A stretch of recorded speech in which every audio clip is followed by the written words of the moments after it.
Hello everyone, आप सभी का स्वागत है दोस्तों। आज अपन दोस्तों आपको पता है कि आरपीएससी की जो फर्स्ट ग्रेड की वैकेंसी है वो आ रही है दोस्तों। और उसी को ध्यान में रखते हुए अपन आरपीएससी का जो पिछले साल के पेपर हैं, प्रीवियस ईयर के पेपर, वो अपन एनालाइज करने वाले हैं दोस्तों। आपको सारे क्वेश्चंस वगैरह दिखाऊंगा कि किस तरह के क्वेश्चन वगैरह आता है। और अपन इस वीडियो के अंदर दोस्तों जैसा कि मेरे वीडियो स्क्रीन पे देख सकते हो, अपन 2020 का जो पेपर है दोस्तों, previous year RPSC first grade previous year paper 2020, वो 2020 का जो जनरल स्टडीज़ का जो पेपर है दोस्तों, general awareness and general studies का पेपर, यानी जो जीके का पेपर है, पहला पेपर, उसके 75 क्वेश्चन आते हैं दोस्तों। और उनको अपन अच्छी तरीके से देखने वाले हैं इस वीडियो के अंदर। और आपको ये भी बता देता हूँ दोस्तों कि ये जो पेपर था, इसकी एग्ज़ाम डेट जो 2020 का जो फर्स्ट ग्रेड का पेपर हुआ था, वो 3 जनवरी 2020 को हुआ था दोस्तों। तो इसलिए अपन ये पेपर इम्पोर्टेंट है। यदि आप फर्स्ट ग्रेड की तैयारी कर रहे हो तो अपने को आरपीएससी के पुराने पेपर जानना बहुत ज़्यादा ज़रूरी है दोस्तों। तो आइए दोस्तों देख लेते हैं फर्स्ट ग्रेड का जो पेपर है आगामी भर्ती परीक्षा के लिए। पहला पेपर देखिए दोस्तों। आइए दोस्तों स्टार्ट करते हैं। और जैसे जैसे क्वेश्चंस आएंगे वैसे वैसे आपको मैं सिलेबस का हिंट देता जाऊंगा। और यहाँ पे एक चीज़ बता देता हूँ दोस्तों कि मैंने आरपीएससी का जो पहला पेपर है फर्स्ट ग्रेड का जीके का, मैंने डिटेल तरीके से एनालाइज करके इसी यूट्यूब चैनल पे मैंने वीडियो डाला हुआ है। और मैं इस वीडियो के डिस्क्रिप्शन में आपको लिंक दे दूँगा, आप ज़रूर देख लेना। पहला क्वेश्चन देखिए दोस्तों, आइए स्टार्ट करते हैं। अशोक स्तंभों के संबंध में निम्न में से कौन सा कथन सही है। अपने को दोस्तों 4 कथन दे रखे हैं, इनमें से ये पूछा है कि कौन सा कथन है वो सही है दोस्तों। तो पहला कि वे धारियों से युक्त थे, दूसरा है कि उनकी सतह वगैरह चमकदार थी, तीसरा कि सभी स्तंभों पर अभिलेख मिलते हैं, चौथा स्तंभों की जो यष्टि है वो एकाश्म है। तो 4 जो स्टेटमेंट दे रखे हैं दोस्तों। एकाश्म का अर्थ ये हो गया कि दोस्तों कि एक ही पत्थर को काट के उसको स्तंभ के रूप में जमीन में गाड़ा गया और उसके ऊपर अभिलेख वगैरह लिखे गए। ऐसे नहीं कि 3 से 4 पत्थर वगैरह टुकड़े वगैरह जैसे निर्माण वगैरह करते हैं वैसे निर्माण करके स्तंभ बनाए गए, ऐसा नहीं। बस केवल एक पत्थर को काट के फिर उसको ज़मीन में गाड़ के उस स्तंभ के रूप में उस पर अभिलेख वगैरह लिखे गए। तो दोस्तों इसके 2 स्टेटमेंट हैं वो सही हैं। पहला तो उनकी सतह वगैरह थी वो दोस्तों चमकदार थी, और लास्ट वाला कि सारे के सारे जो अशोक के स्तंभ थे वो एकासम मतलब एक ही पत्थर के बने हुए थे। उसके हिसाब से दोस्तों इसका आंसर इसका आंसर दोस्तों डी होता है। ठीक है दोस्तों, ठीक है। दूसरा क्वेश्चन देखिए। और जो फर्स्ट ग्रेड का जो पेपर है उसके अंदर प्राचीन भारत से केवल अपने को मौर्य काल, उसके बाद में गुप्त काल, उसके बाद भक्ति आंदोलन और फिर मुगल काल, ये 4 से 5 ही टॉपिक दे रखे हैं दोस्तों। क्लियर कट आपको आरपीएससी ने बोल रखा है कि यहाँ से क्वेश्चन आने हैं। पहला क्वेश्चन मौर्य काल से, दूसरा क्वेश्चन देख लो गुप्त काल से। तो गुप्त काल का निम्नलिखित में से कौन सा मंदिर मध्य प्रदेश में अवस्थित नहीं है। तो दोस्तों इसका आंसर बता देता हूँ कि जो देवगढ़ का दशावतार मंदिर है वो मध्य प्रदेश में स्थित नहीं है, जो गुप्त काल का नहीं है। मध्य प्रदेश में जरूर स्थित है दोस्तों, लेकिन गुप्त काल का मंदिर नहीं है। जो 3 अन्य मंदिर दे रखे हैं जैसे भूमरा का शिव मंदिर हो गया, नचना कुठार का हो गया, और तिगवा का जो विष्णु मंदिर है, ये जरूर गुप्त काल के हैं। अगला क्वेश्चन देखिए कि विश्व प्रसिद्ध माइसोन मंदिर समूह है दक्षिण पूर्व एशिया के अंदर। भारत के अंदर ये माइसोन मंदिर समूह नहीं है दोस्तों, ये मेरे हिसाब से थाईलैंड के अंदर है। और वहाँ पे हिंदू राज्य चंपा राज्य के जो शासक थे उनके द्वारा 6 से 7 मंदिरों का एक समूह वहाँ पे निर्माण किया गया था दोस्तों। तो इसका कौन से प्राचीन राज्य की धरोहर है दोस्तों, चंपा राज्य, आप याद रखना। अगला क्वेश्चन देखिए दोस्तों। अपने को कमीशन दे रखे हैं 4, और कौन से गवर्नर जनरल के कार्यकाल के दौरान इन कमीशनों की स्थापना की गई। ये चारों के चारों जो कमीशन है दोस्तों वो शिक्षा से संबंधित क्षेत्र से जुड़े हुए हैं। पहला देखिए दोस्तों सेडलर कमीशन। तो सेडलर कमीशन दोस्तों लॉर्ड चेम्सफोर्ड जो लास्ट वाला है दोस्तों, ये लगभग 1928 के आसपास सेडलर कमीशन की स्थापना हुई थी दोस्तों। मैं एग्जैक्ट फिगर आपको थोड़ा सा नॉलेज के तौर पे बता देता हूँ कि लॉर्ड जो चेम्सफोर्ड था दोस्तों 1927-28 के आसपास सेडलर कमीशन की स्थापना की गई। दूसरा जो हंटर कमीशन है दोस्तों उसकी स्थापना लॉर्ड रिपन के टाइम 1882 के आसपास इसकी स्थापना हुई थी। टॉम्स रिले आयोग था दोस्तों, कमीशन था, वो लॉर्ड कर्जन के टाइम 1903 के आसपास। और जो चार्ल्स वुड डिस्पेच घोषणा पत्र था दोस्तों, वो लॉर्ड डलहौजी के काल के अंदर। इस हिसाब से दोस्तों इसका आंसर होता है पहला। आपको ही पता है कि 1854 के अंदर लॉर्ड डलहौजी के शासनकाल के दौरान ही चार्ल्स वुड डिस्पेच घोषणा पत्र आया था। और उसी घोषणा पत्र के आधार पर जो वर्तमान का एजुकेशन सिस्टम इंडिया का, वो वहीं से संगठित रूप से क्या है कि स्टार्ट हुआ था दोस्तों। तो आप और इन कमीशन के बारे में पढ़ लेना दोस्तों। अपने को ये देखना है कि कैसे क्वेश्चंस आते हैं। आधुनिक भारत से दोस्तों याद रखिए, आधुनिक भारत से 1857 की क्रांति, सामाजिक धार्मिक सुधार आंदोलन जिसमें राजा राम मोहन राय, दयानंद सरस्वती, विवेकानंद, केशव चंद्र सेन, और उसके बाद में महात्मा गांधी का आगमन के साथ दोस्तों जितना भी स्वतंत्रता आंदोलन है, महात्मा गांधी के बाद जैसे आगमन होता है उनका 1915 के अंदर, उसके बाद का जो स्वतंत्रता आंदोलन है, ये इंपॉर्टेंट है आरपीएससी के लिए, फर्स्ट ग्रेड के लिए। ठीक है दोस्तों। अब अगला क्वेश्चन देखिए, पांचवा, age of consent bill, sorry दोस्तों, एज ऑफ कंसेंट बिल है, उसका विरोध किसने किया था। सबसे पहले तो आपको बता देता हूँ, एज ऑफ जो कंसेंट बिल था वो हिंदू जो विवाह वगैरह है, शादी वगैरह है दोस्तों, उसमें बालक और बालिकाओं की उम्र डिसाइड करने के लिए एज ऑफ कंसेंट बिल आया था दोस्तों। और जिसका विरोध बाल गंगाधर तिलक के द्वारा किया गया था, क्योंकि वो थोड़े से हिंदू संस्कृति के प्रति उनका जो सोच थी वो थोड़ी रूढ़िवादी थी, और वो नहीं चाहते थे कि हिंदू के जो भी प्रथाएं वगैरह हैं उनके अंदर कोई ब्रिटिश सरकार के द्वारा दखलंदाजी की जाए। तो बाल गंगाधर तिलक के द्वारा विरोध किया गया था। अब दोस्तों छठा क्वेश्चन देखिए कि स्वतंत्रता संग्राम के दौरान क्रांतिकारियों के द्वारा की गई हत्याओं का सही काल करना। दोस्तों 4 से 5 ब्रिटिश अधिकारी दे रखे हैं जिनकी हत्या भारतीय क्रांतिकारियों के द्वारा की गई थी। यदि दोस्तों मैं होता है तो इस तरह के जो क्वेश्चंस रहते हैं, मैं इस तरह के क्वेश्चन को ड्रॉप करना सही रहता हूँ दोस्तों। और आपको ये भी बताऊँगा कि 3 से 4 क्वेश्चन ऐसे रहते हैं जो बहुत ज़्यादा डीप फैक्ट बेस पे रहते हैं, जिनको याद करना बस की नहीं। अब जैसे ये दे रखा है क्वेश्चन, तो इसका आंसर जरूर मैं बता देता हूँ। सबसे पहले WC रेड की हत्या हुई थी, उसके बाद सर कर्जन वायली की हत्या हुई थी, उसके बाद AMT जैक्सन की हत्या हुई थी, और उसके बाद JP सैंडर्स की हत्या हुई थी दोस्तों। इसके हिसाब से ऑप्शन जो बी है दोस्तों, ये इसका आंसर है। अब अगला है, एक बुक का नाम दे रखा है कि मैं नास्तिक क्यों। ये लेख किसके द्वारा लिखा गया था दोस्तों, ये भगत सिंह के द्वारा। लेख वगैरह किसके द्वारा लिखा गया था, मैं भगत सिंह द्वारा। तो भगत सिंह बहुत ज़्यादा इंपॉर्टेंट है। 8वां क्वेश्चन देखिए दोस्तों, सुभाष चंद्र बोस के बारे में कौन से कथन सत्य हैं। अपने को 4 कथन दे रखे हैं दोस्तों। सबसे पहला कथन है कि सुभाष चंद्र बोस की नियुक्ति CR दास के द्वारा नेशनल कॉलेज के प्राचार्य के रूप में, मतलब प्रिंसिपल के तौर पर नियुक्त किया गया था। सेकंड, ये स्टेटमेंट सही है दोस्तों, सुभाष ने कलकत्ता नगर निगम का चीफ एग्जीक्यूटिव ऑफिसर यानी मुख्य कार्यपालक अधिकारी के तौर पे काम किया था। तो ये स्टेटमेंट भी सही है। तीसरा स्टेटमेंट ये है दोस्तों, कालांतर में वे कलकत्ता नगर निगम के महापौर भी चुने गए थे। तो ये स्टेटमेंट भी सही है। और लास्ट वाला स्टेटमेंट अपने को इजीली पता है दोस्तों कि उन्होंने 1939 में कांग्रेस के भीतर ही फॉरवर्ड ब्लॉक की स्थापना की थी। और इसके हिसाब से दोस्तों इसका आंसर चारों के चारों सही हैं दोस्तों, डी होगा इसका आंसर। नेक्स्ट क्वेश्चन देखिए, निम्नलिखित में से किन के सुझाव पर दयानंद सरस्वती ने सार्वजनिक भाषणों के अंदर संस्कृत के स्थान पे हिंदी भाषा का प्रयोग करना स्टार्ट किया था दोस्तों।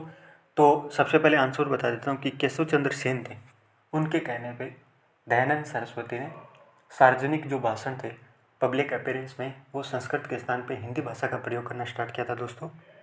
और आपको ही पता है कि जो दयानंद सरस्वती है उन्होंने 1885 के अंदर आर्य समाज की स्थापना की थी। और उनका मकसद ये था कि वैदिक समाज की स्थापना की जाए। उनका नारा भी यही था कि वेदों की ओर लौटो। और उस टाइम जो वैदिक काल था उसकी मुख्य भाषा संस्कृत थी, अन्य भाषाओं का जन्म भी नहीं हुआ था। ठीक है, तो संस्कृत, इसलिए वो सार्वजनिक भाषणों के अंदर दोस्तों संस्कृत भाषा का प्रयोग करते थे। तो आप याद रखना। अगला क्वेश्चन देखिए, 10वां क्वेश्चन दोस्तों, कि स्वराज पार्टी की स्थापना कब हुई थी। तो अगला क्वेश्चन 10वां क्वेश्चन ये है दोस्तों, इसकी स्थापना जनवरी 1923 के अंदर हुई थी। आपको मैं बता देता हूँ कि स्वराज पार्टी की स्थापना दोस्तों CR दास और मोतीलाल नेहरू ने जब महात्मा गांधी के द्वारा चौरा चौरी जो कांड हुआ था, उसके बाद में असहयोग आंदोलन को अचानक से वापस ले लिया था। उसके बाद में कांग्रेस का विभाजन हुआ था और कांग्रेस का जो एक धड़ा था वो ये चाहता था, ग्रुप वगैरह, कि कांग्रेस चुनाव के अंदर भाग ले और विधानमंडल में जाके ब्रिटिश सरकार का विरोध करे। और उसी धड़े का नेतृत्व CR दास और मोतीलाल नेहरू कर रहे थे, लेकिन कांग्रेस में उनकी बात नहीं मानी गई। इसके चलते कांग्रेस के भीतर ही स्वराज पार्टी की स्थापना की गई थी जनवरी 1923 के अंदर। आप याद रखना दोस्तों। 11वां क्वेश्चन देखिए दोस्तों, निम्नलिखित में से किन अफसरों की हत्या 15 अक्टूबर 1857 को कोटा की विद्रोही राजकीय सेना के द्वारा की गई थी। एक क्वेश्चन बताने से पहले दोस्तों मैं बता देता हूँ कि 1857 की जो क्रांति थी उसमें राजस्थान का क्या योगदान था, उसके बाद में स्वतंत्रता आंदोलन में राजस्थान का क्या योगदान था, ये RPSC ने क्लियर कट सिलेबस में दे रखा है। और जो महत्वपूर्ण जो प्रजामंडल आंदोलन है, किसान आंदोलन है, श्रम आंदोलन है, इसके अलावा जो महत्वपूर्ण स्वतंत्रता सेनानी है जैसे विजय सिंह पथिक है, केसरी सिंह भारत है, तो उनकी जीवनी वगैरह भी अपने को अच्छी तरीके से देखनी है दोस्तों। अब इसका आंसर बता देता हूँ कि किन अफसरों की हत्या 15 अक्टूबर 1857 में कोटा की राजकीय विद्रोही सेना के द्वारा किया गया था दोस्तों। तो डॉक्टर सेडलर और मेजर बर्टन की हत्या दोस्तों, इसका आंसर B होगा दोस्तों। इन दोनों की हत्या कोटा की विद्रोही सेना के द्वारा किया गया था दोस्तों। अगला 12वां क्वेश्चन देखिए कि किस समाचार पत्र के माध्यम से विजय सिंह पथिक ने बिजोलिया किसान आंदोलन को संपूर्ण जो भारत के अंदर उस टाइम जो स्वतंत्रता आंदोलन था उनके अंदर चर्चा का विषय बना दिया था। तो प्रताप समाचार पत्र के माध्यम से उन्होंने समूचे भारत के अंदर चर्चा का विषय बनाया था बिजोलिया किसान आंदोलन को। किसने? विजय सिंह पथिक ने। और आप इसके साथ में नवीन राजस्थान और तरुण राजस्थान है दोस्तों, इनके बारे में पढ़ लेना अच्छी तरीके से, क्योंकि ये समाचार पत्र भी विजय सिंह पथिक से जुड़े हुए थे। एक राजस्थान सेवा संघ थे जो संगठन था, उसके बारे में भी आप अच्छी तरीके से पढ़ना कि कब स्थापना वगैरह हुई थी। और मैंने आपको प्राचीन भारत के अंदर ये बताया था कि भक्ति आंदोलन बहुत ज़्यादा इंपॉर्टेंट है। और ये देखो क्वेश्चन डाल रखा है कि श्री वैष्णव संप्रदाय की स्थापना किसने की थी या उनसे कौन संबंधित था? तो रामानुज थे दोस्तों, वो श्री शैव वैष्णव संप्रदाय से जुड़े हुए थे दोस्तों। अगला क्वेश्चन देखिए, इनमें से कौन सा सम्राट अकबर के दरबार में चित्रकार थे? दरबारी चित्रकार दोस्तों। अपने को 4 चित्रकार दे रखे हैं, उनमें से जो सम्राट अकबर थे उनके दरबार के अंदर ख्वाजा अब्दुल समद थे जो अकबर के दरबारी चित्रकारी थे दोस्तों। अगला क्वेश्चन देखिए फिर अकबर से कि अकबर ने किसको शिष्टमंडल के अंतिम नेतृत्व करने के लिए महाराणा प्रताप के पास भेजा था ताकि वो शांतिपूर्वक अधीनता स्वीकार कर ले। तो मुगल ये चाहते थे कि महाराणा प्रताप मुगलों की अधीनता स्वीकार कर ले, और महाराणा प्रताप के पास अकबर के द्वारा बहुत सारे क्या है कि शिष्टमंडल मतलब शांतिपूर्वक बात मनवाने के लिए लोगों के 4 से 5 ग्रुप भेजे थे, और उसमें से जो अंतिम नेतृत्व है वो टोडरमल के द्वारा किया गया था दोस्तों। ठीक है, याद रखना दोस्तों। 16वां क्वेश्चन देखिए। अब आपको बता देता हूँ कि दोस्तों ये मैथ का क्वेश्चन है, और मैथ, रीजनिंग, मेंसुरेशन, हिंदी और इंग्लिश, ये चारों जो सेक्शन है दोस्तों इसके 20 क्वेश्चन रहने वाले हैं। बहुत ही इंपॉर्टेंट सेक्शन है दोस्तों। भले ही टॉपिक देखो हिंदी वगैरह इंग्लिश के अंदर ज़्यादा टॉपिक नहीं है, लेकिन इनके 5-5 क्वेश्चन है। मेंसुरेशन भी एक टिपिकल है, मैं समझता हूँ इस चीज़ का, लेकिन मेंसुरेशन के भी 2-3 क्वेश्चन आते हैं। तो ये चारों सेक्शन दोस्तों 40 नंबर का है। आप याद रखना दोस्तों, इसको कवर कर लेना जहाँ से कवर करना हो। आप क्वेश्चन देख लीजिए कि मैथ के जो क्वेश्चन आप, ये रीजनिंग के क्वेश्चन है, मैथ और रीजनिंग के मिला के 10 क्वेश्चन रहने, मेंसुरेशन प्लस में साथ में ये मैथ का क्वेश्चन है दोस्तों, ये भौतिक और मैथ का है वापिस, और ये मेंसुरेशन के 2 क्वेश्चन है दोस्तों, 22वां और 23वां, दोनों के दोनों दोस्तों मेंसुरेशन का क्वेश्चन है।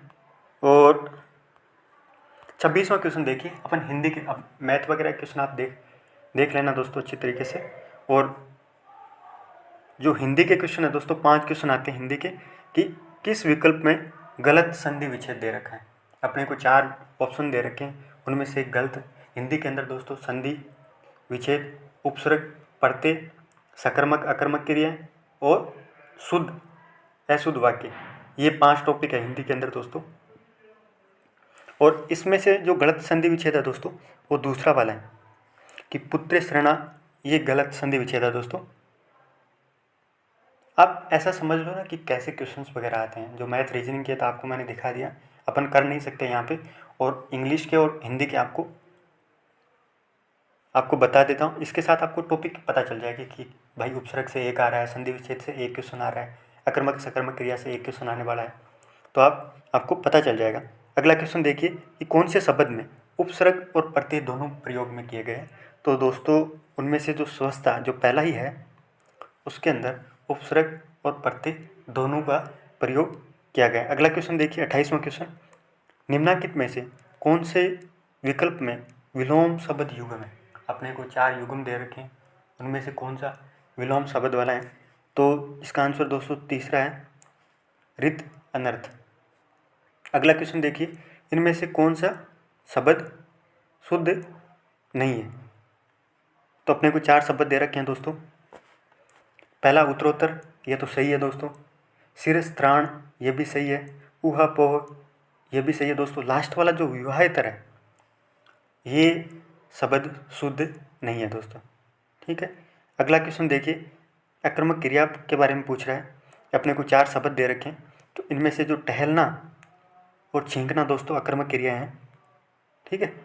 तो उसके हिसाब से बी और सी, तो इसका आंसर बी होगा। नेक्स्ट क्वेश्चन देखिए दोस्तों, ये 5 हिंदी के क्वेश्चन थे। आपको टॉपिक वगैरह पता चला होगा कि कहाँ से क्वेश्चन आते हैं, कैसे क्वेश्चन बनाता है आरपीएस। अब इंग्लिश के क्वेश्चन देखिए दोस्तों। इंग्लिश का पहला क्वेश्चन है, if he were to reach the venue in time he would have to hurry up.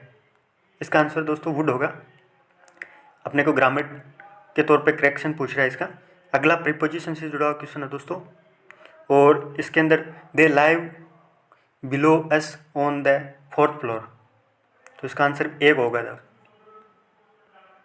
33वां question देखिए दोस्तों, एडजेक्टिव के बारे में पूछे और इसका आंसर आप बताओगे दोस्तों। ढंग से देखना इसको, क्योंकि आरपीएससी ने इस क्वेश्चन को ही डिलीट कर दिया था, ठीक है दोस्तों। आरपीएससी के द्वारा ये क्वेश्चन है दोस्तों, ये डिलीट किया था।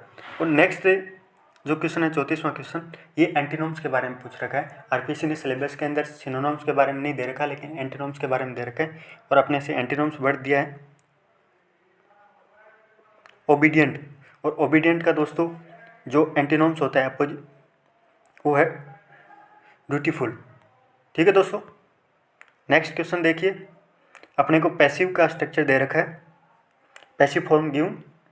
तो इनमें से दे रखा है we saw them go out, तो क्या होगा दोस्तों, इसका दूसरा होगा they were seen to go out, ठीक है दोस्तों। 36वां क्वेश्चन देखिए वापस, जनगणना 2011 का कौन सा जनगणना सर्वेक्षण था। तो दोस्तों आपसे एक रिक्वेस्ट है कि आप 2011 का जो सेंसस है उसको आप रट डालिए। उसके जितने भी एस्पेक्ट्स, जितने भी क्षेत्र वगैरह, डायमेंशन वगैरह हैं, चाहे साक्षरता हो, चाहे लिंगानुपात हो, चाहे वर्धित ग्रोथ रेट हो, या बाल लिंगानुपात हो, या शिशु मृत्यु दर हो, या राजस्थान के अंदर जो पॉपुलेशन डिस्ट्रीब्यूशन है वो हो, तो सारा का सारा सेक्शन कवर कर लीजिए।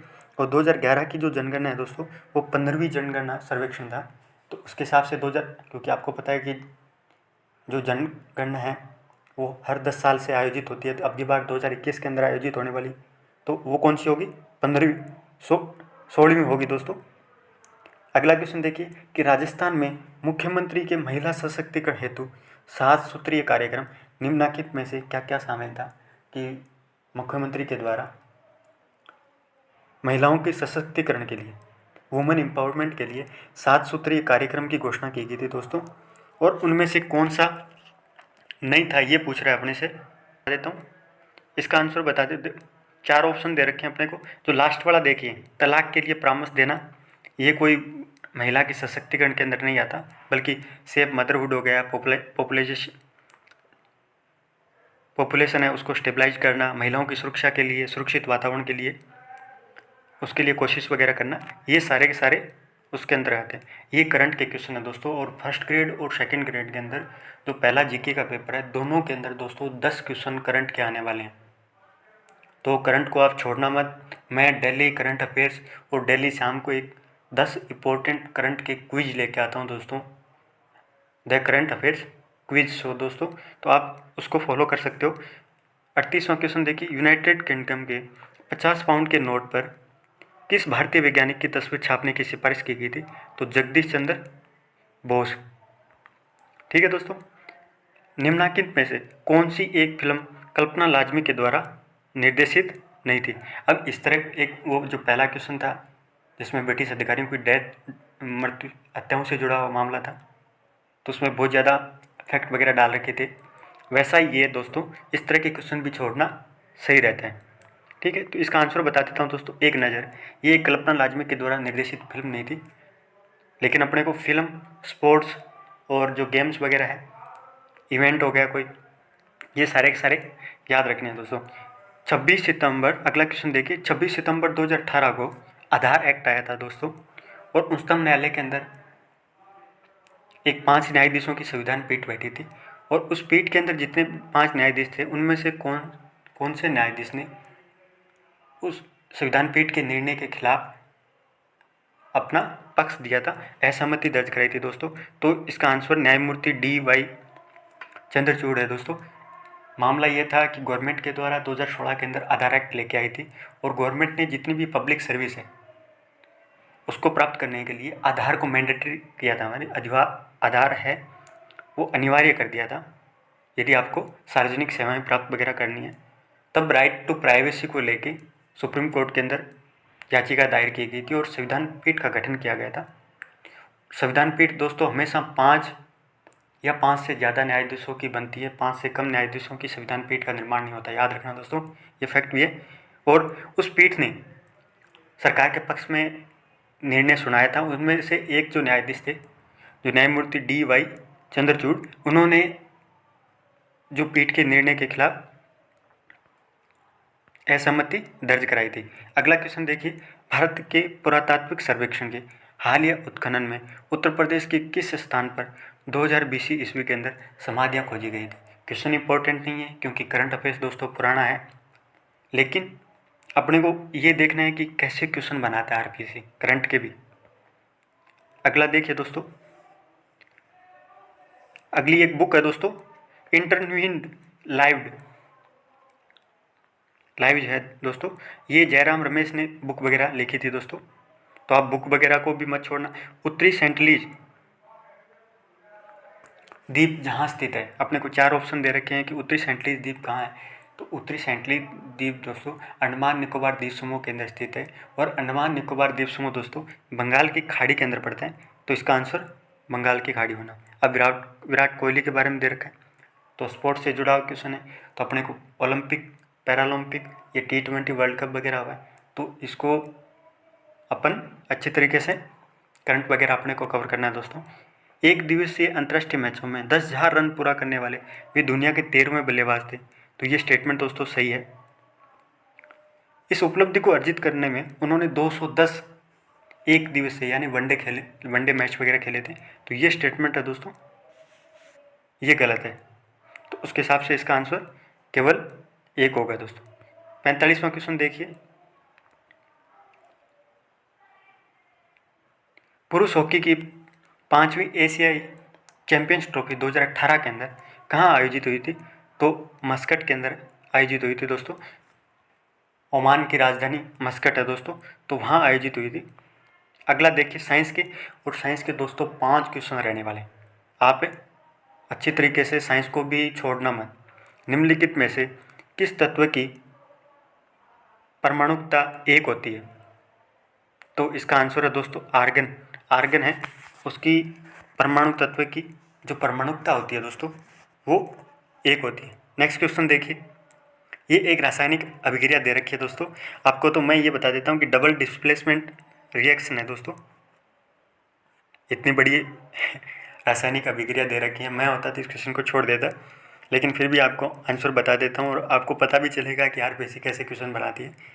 तो इसका आंसर डबल डिस्प्लेसमेंट रिएक्शन होगा दोस्तों। 48वां क्वेश्चन देखिए, संवेग का जो SI यूनिट है दोस्तों, उसमें संवेग है उसका मात्रक क्या है? तो उसका आंसर दोस्तों पहला ही होगा किलोग्राम मीटर प्रति सेकंड, और आप जो SI यूनिट है उसके जो 6 से 7 जो भी यूनिट 8 है या 7 यूनिट है दोस्तों, आप उसके बारे में भी अच्छी तरीके से पढ़ लेना दोस्तों। एक सामान्य नेक्स्ट क्वेश्चन देखिए 49वां। एक सामान्य बालिका शिशु अपने एक्स गुणसूत्र प्राप्त करती है। आपको भी पता है कि एक बालिका रहती है 23 गुणसूत्र प्लस XX रहता है दोस्तों, तो वो अपने माता और पिता दोनों से प्राप्त करती है दोस्तों। यदि वाई होता तो वो केवल अपने पिता से होता, ठीक है, यहाँ पे बच्चा होता था। तो बालिका X गुणसूत्र अपने माता और पिता दोनों से प्राप्त करती है। अगला क्वेश्चन देखिए कि कोलीफॉर्म जीवाणु कौन से मानव अंग से प्राप्त होता है। तो कोलीफॉर्म जीवाणु है दोस्तों, तो आपको पता है जीवाणु वगैरह कहाँ रहेगा, जहाँ पे भोजन वगैरह रहता है, तो आंत के अंदर कोलीफॉर्म जीवाणु पाया जाता है। ठीक है दोस्तों। नेक्स्ट क्वेश्चन पॉलिटी का है दोस्तों। और भारत के राष्ट्रपति का पद शासकीय प्रणाली को किस संयोग का चरितार्थ यानी कॉम्बिनेशन है वो प्रकट नहीं करता। आपने को 4-5 कंडीशन दे रखी है, 4 कंडीशन दे रखी है। सबसे पहले कि भारत का राष्ट्रपति संसदीय और गणतंत्र प्रणाली का प्रतिनिधित्व करता है। स्टेटमेंट सही है दोस्तों, क्योंकि भारत के अंदर संसदीय प्रणाली है, केंद्र और राज्य स्तर पर दोनों। और भारत एक गणतंत्रात्मक भी देश है, लोकतांत्रिक देश भी है।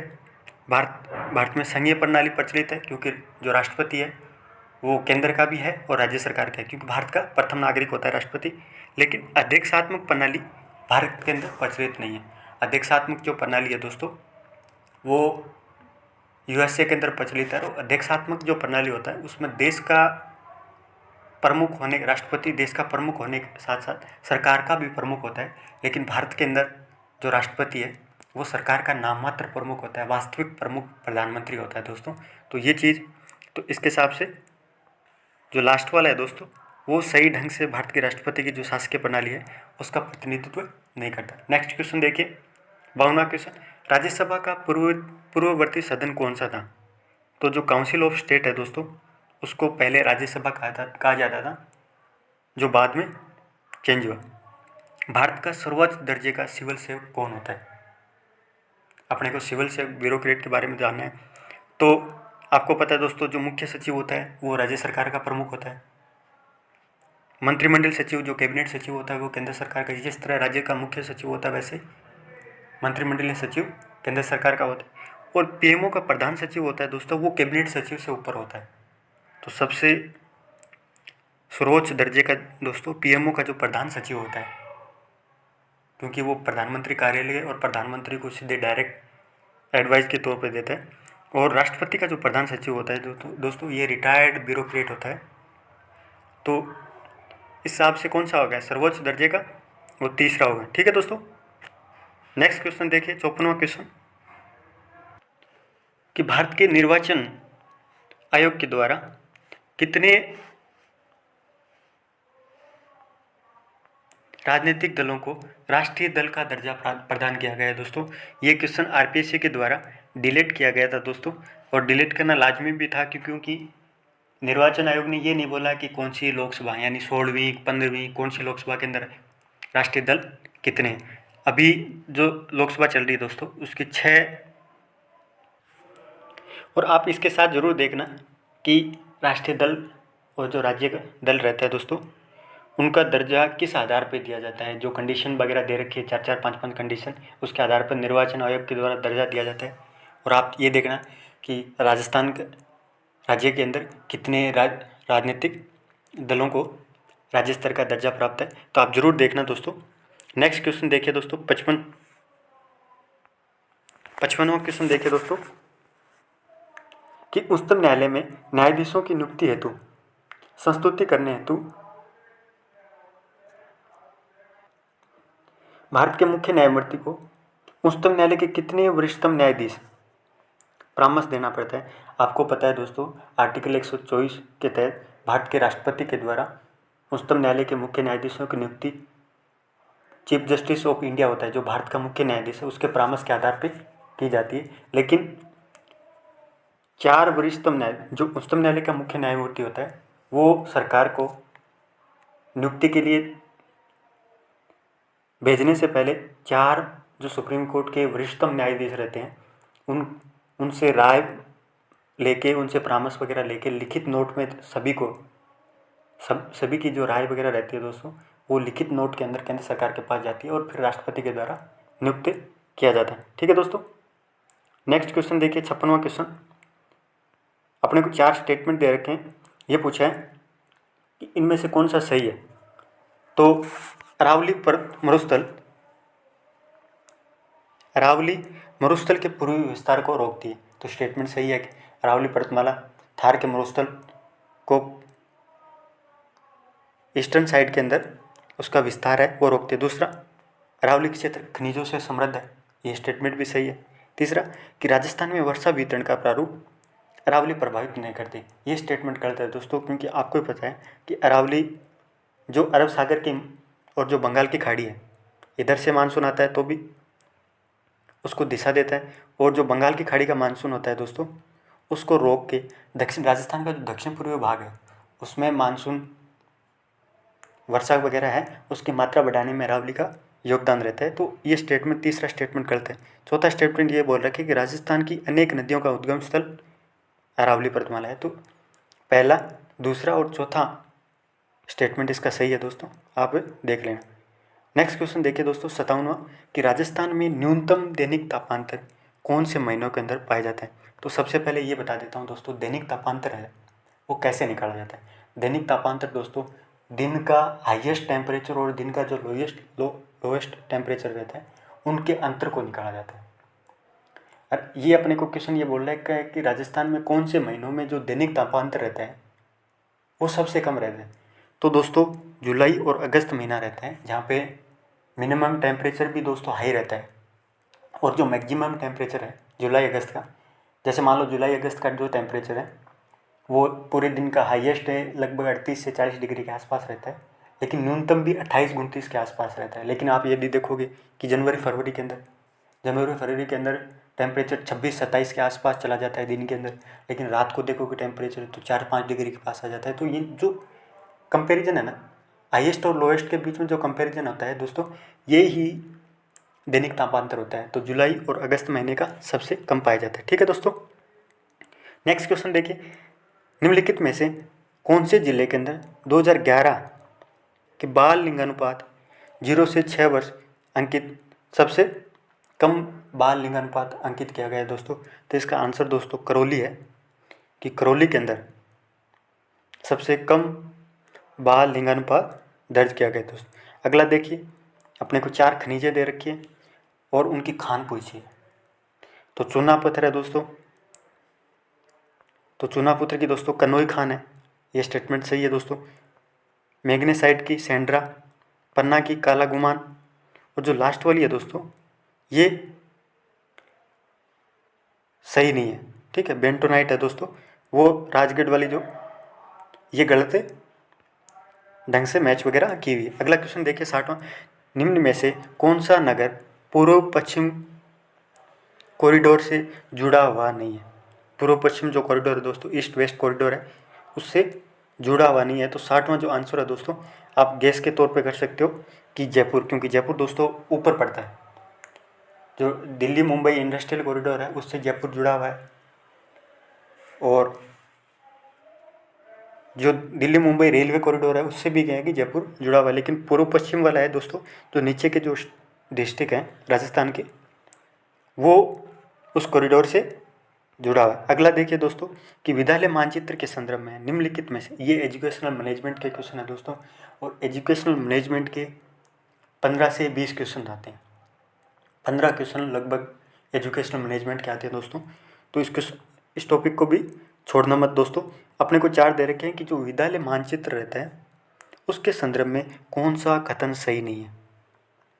ठीक है, पहला क्या बोल रहा है दोस्तों, पहला ये बोल रहा है कि ये विभिन्न तकनीकों और प्रक्रियाओं का एक समूह है। ये स्टेटमेंट सही है भाई, कि मानचित्र क्या होता है, बहुत सारी उसमें तकनीक वगैरह और प्रक्रियाएं वगैरह होती है, उसका समूह होता है। ये स्टेटमेंट सही। दूसरा, इसका प्रयोग स्थानीय स्तर पर आगामी शैक्षणिक आवश्यकताओं की पहचान के लिए भी किया जाता है। विद्यालय मानचित्र भी इसीलिए रहता है, डायग्राम वगैरह रहता है, वो आगामी जो भी एजुकेशन वगैरह है उसके लिए, पहचान के लिए भी। अगला देखिए दोस्तों, इसका अर्थ है कि सिर्फ एक बड़े मानचित्र पर वर्तमान विद्यालय का स्थान निरूपित करना। मानचित्र का काम इतना ही थोड़ी होता है कि वो एक बड़े से मानचित्र में केवल वर्तमान जो विद्यालय है उसका लोकेशन है वही निरूपित कर दे, ये काम थोड़ी है, और भी तो काम होते हैं।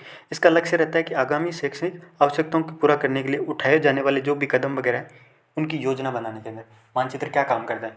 कोई विद्यालय वगैरह का मानचित्र दिया हुआ है तो उससे अपने को जो भी आगामी कोई भी प्रोजेक्ट वगैरह गवर्नमेंट विद्यालय स्तर पर कोई खेल ग्राउंड विकसित करना चाहती है तो वो मानचित्र में जगह देख के फिक्स कर सकती है। बाउंड्री वगैरह निकालना चाहती है, कोई भी जो कोई कमरा बनाना चाहती है तो ये इस हिसाब से कौन सा दोस्तों कि विद्यालय मानचित्र जो ये है तीसरा वाला, ये गलत है दोस्तों। ठीक है, नेक्स्ट क्वेश्चन देखिए 62वां। शिक्षा का अधिकार कानून 2009 के अनुसार यदि कोई विद्यालय कैपिटन जो शुल्क होता है दोस्तों वो लेता है तब उसके लिए क्या दंड दिए जाने का प्रावधान है दोस्तों। तो इसका आंसर दोस्तों 62वां का आंसर है कि लिए गए प्रति व्यक्ति शुल्क से 10 गुना और ज़्यादा दंड है वो सरकार के द्वारा कैपिटेशन शुल्क के तौर पे यदि मान लो विद्यालय ग्रहण कर लेता है तो उस पर जितने लोगों से लिया उनकी तुलना के अंदर 10 गुना ज़्यादा उनको जुर्माना देना पड़ता है। ठीक है दोस्तों, नेक्स्ट क्वेश्चन देखिए 63वां क्वेश्चन क्या बोल रहे हैं कि निम्नलिखित में से कौन सा शिक्षा के अधिकार कानून 2009 के संदर्भ में सही नहीं है।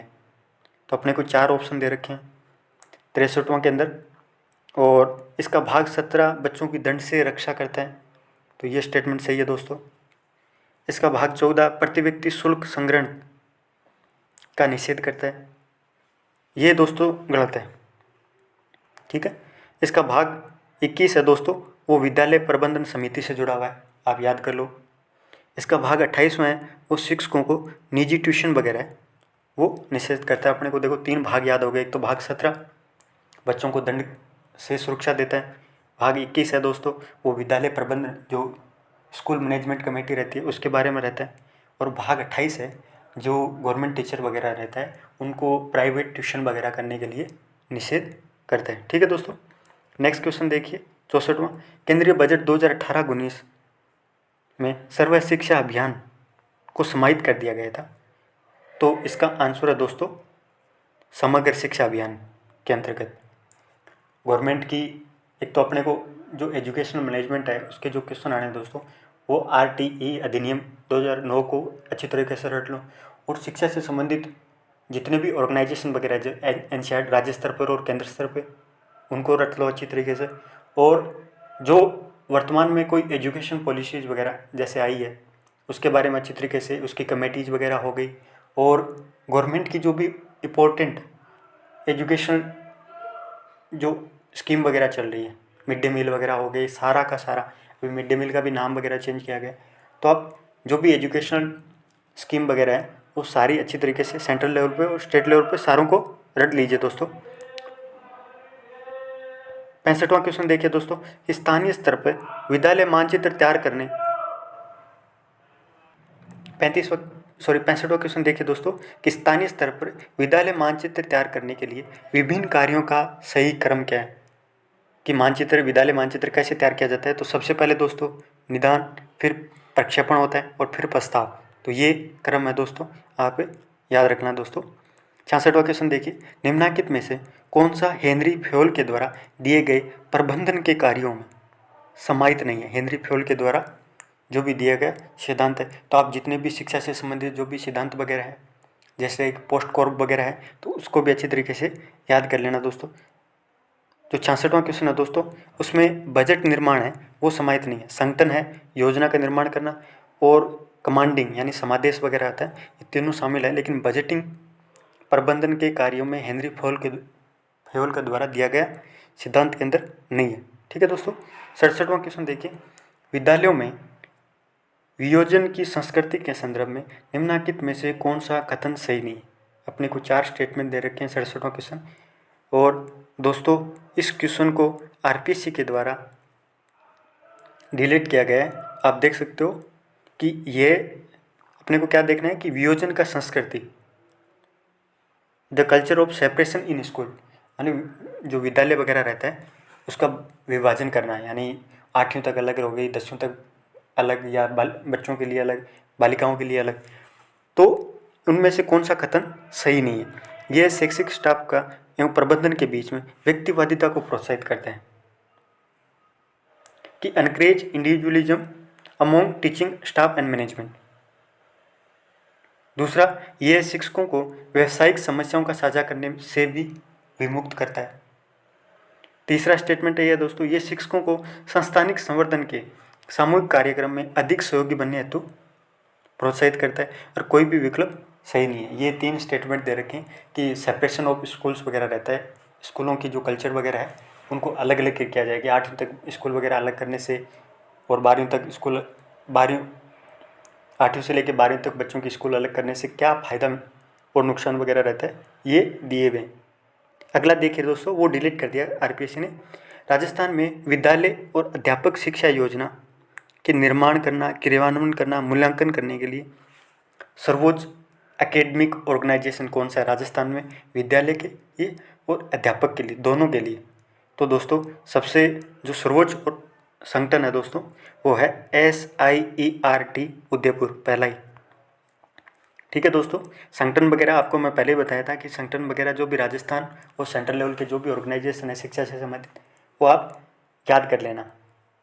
ठीक है दोस्तों, नेक्स्ट क्वेश्चन देखिए, सेवाकालीन शिक्षक के प्रशिक्षण हेतु निम्नलिखित में से कौन सा जिला CTE college of teachers education Hatundi के अंतर्गत नहीं आता?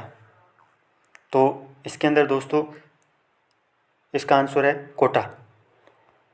कोटा दोस्तों शिक्षक प्रशिक्षण जो महाविद्यालय है हटुंडी, उसके अंदर कोटा नहीं आता। ठीक है दोस्तों, अब अगला क्वेश्चन देखिए, भारत में district information system for education का प्रथम प्रारूप निम्नलिखित में से किस वर्ष जारी किया गया था? दोस्तों district information system for education ये दोस्तों 1995 के अंदर जारी किया गया था। ठीक है दोस्तों, नेक्स्ट क्वेश्चन देखिए, एक EMIS के विकास का प्रथम चरण है, तो 71वां जो क्वेश्चन है दोस्तों, लक्ष्य और उद्देश्यों को परिभाषित करना ही EMIS का विकास का प्रथम चरण है। ठीक है दोस्तों, 72वां क्वेश्चन देखिए कि SIERT उदयपुर के द्वारा किए गए डाइट रैंकिंग 2017 के अनुसार, ये रैंकिंग वगैरह जैसे नेशनल अचीवमेंट सर्वे हो गया या NGO प्रथम के द्वारा जारी की हो गई या CBSE बोर्ड के द्वारा कोई रैंकिंग वगैरह, ठीक है, उसको अच्छी तरीके से आप दोस्तों याद कर लेना। दोस्तों ये करंट का क्वेश्चन है दोस्तों, 72वां है, इसका आंसर दोस्तों डाइट नागौर। ठीक है, नेक्स्ट क्वेश्चन देखिए, भारत की प्रथम डाइस परियोजना को निम्नलिखित में से किस अंतर्राष्ट्रीय संस्था के द्वारा वित्तीय सहायता प्रदान की गई थी? तो 73वां जो क्वेश्चन है दोस्तों, इसका आंसर है यूनिसेफ के द्वारा।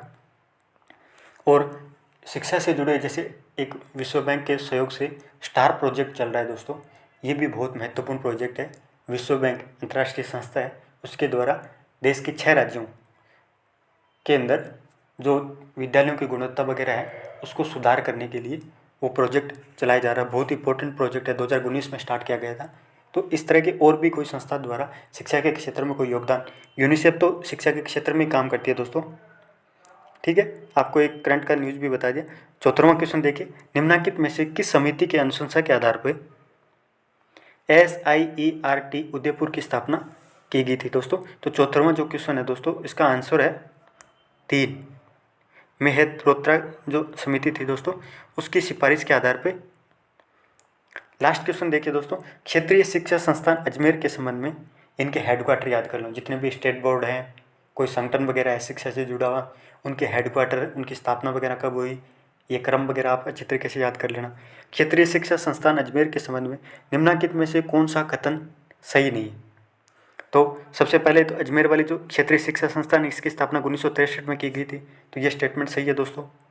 दूसरा स्टेटमेंट कि यह MDS विश्वविद्यालय अजमेर से संबंधित है, तो ये स्टेटमेंट भी सही है।